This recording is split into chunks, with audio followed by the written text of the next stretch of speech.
Your walls may be filled with one of the strangest materials modern construction ever normalized. It is itchy. It is synthetic. It can trap moisture when a wall is badly designed. And for decades, older versions of it were held together with chemical binders most homeowners never even knew were there. But there is another insulation material. It grows on trees. You can peel it off without killing the tree. It resists heat, moisture, sound, and time. It needs no chemical glue to hold itself together. And after you harvest it, the tree simply grows it back. So if this material can insulate a home, protect a forest, and avoid the chemical story hidden inside so many modern walls, why did fiberglass win? Welcome back to Nature's Lost Vault.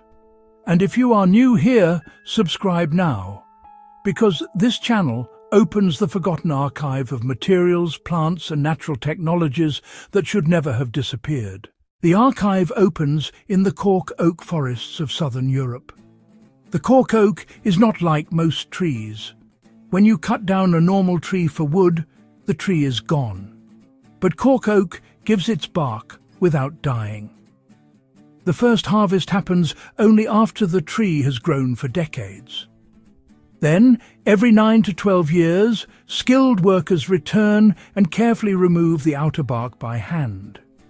The trunk remains alive, the roots stay in the soil, the forest stays standing, and the bark grows back.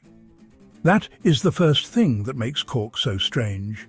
It is not logging, it is not mining, it is not chemical manufacturing. It is harvesting a living shield.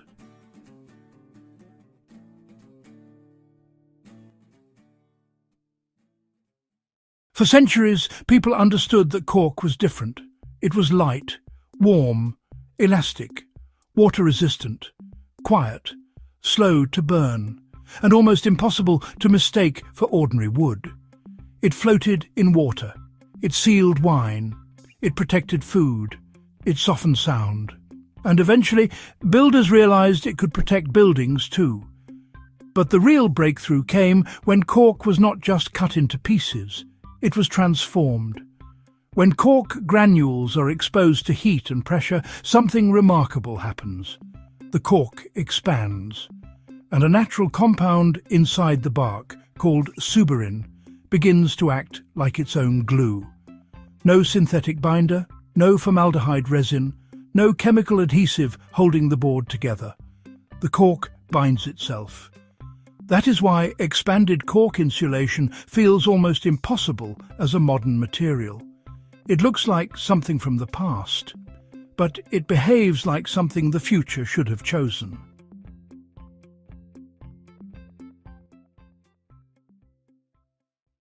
And this is where the story becomes uncomfortable. Because cork did not disappear from walls because it failed. It disappeared because another material arrived with something cork did not have. Factories, patents, military contracts, salesmen, and the full machinery of industrial America. In the late 1930s, fiberglass insulation was entering the market at exactly the right moment. The world was moving toward war. The military needed materials that could be produced quickly, standardized, easily, and supplied in enormous quantities. Fiberglass fit that world perfectly. It was synthetic, it was controllable, it could be manufactured in factories, it could be branded, scaled, shipped, specified, and sold. Cork came from forests. Fiberglass came from industry. And in the 20th century, industry usually won.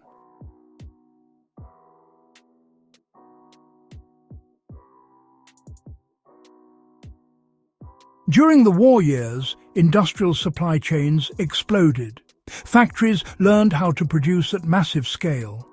Engineers learned which companies could deliver.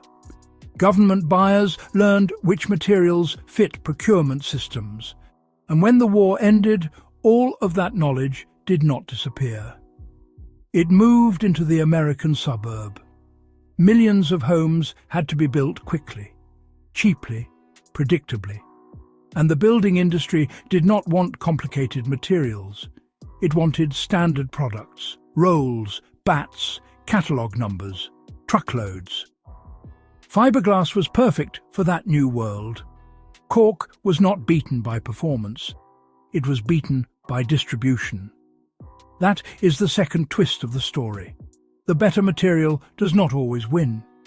Sometimes the material with the bigger factory wins.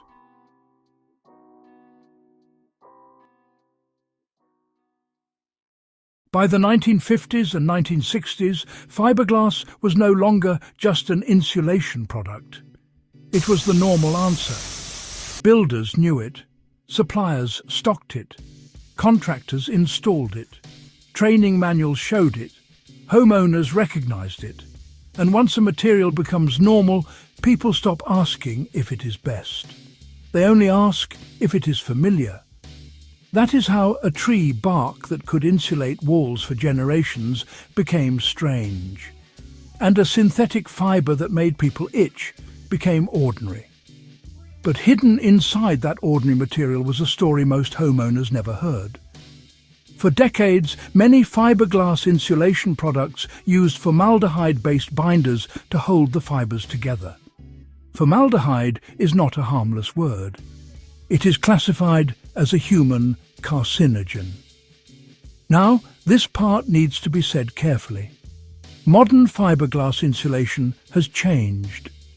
Many manufacturers eventually moved away from formaldehyde-based binders, especially in lightweight residential fiberglass insulation. But that transition came late. For most of the post-war housing era, millions of homes were built with materials that carried chemical baggage homeowners never chose knowingly. Cork did not need that chemistry. Cork did not need a synthetic binder. Cork did not need glass fibres. Cork did not need to be wrapped in warnings to explain why your skin itched after touching it. It had already solved the problem inside the bark.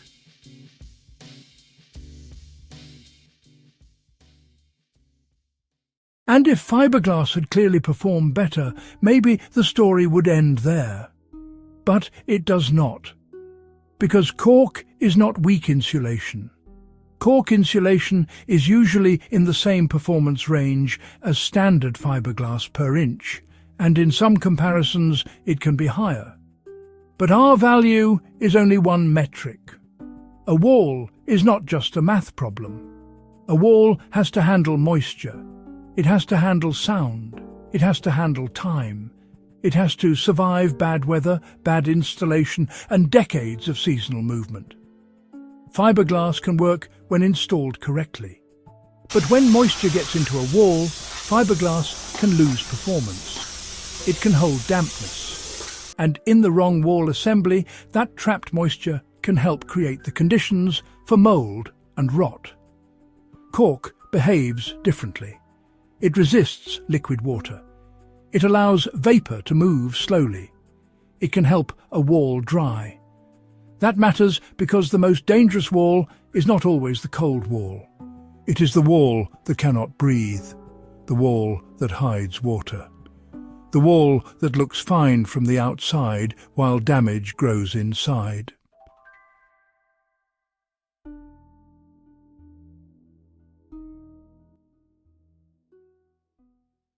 Then there is sound. Cork absorbs vibration. Anyone who has walked on cork flooring, held a cork stopper, or touched a cork board understands this immediately. It is soft without being weak, dense without being dead. It quiets space. Fiberglass can also absorb sound, but cork brings thermal control, acoustic control, moisture resistance, and natural durability together in one material. And then comes the part that makes cork almost embarrassing for modern construction. When fiberglass is torn from a wall, it becomes waste. It is difficult to reuse. It irritates skin and lungs during removal.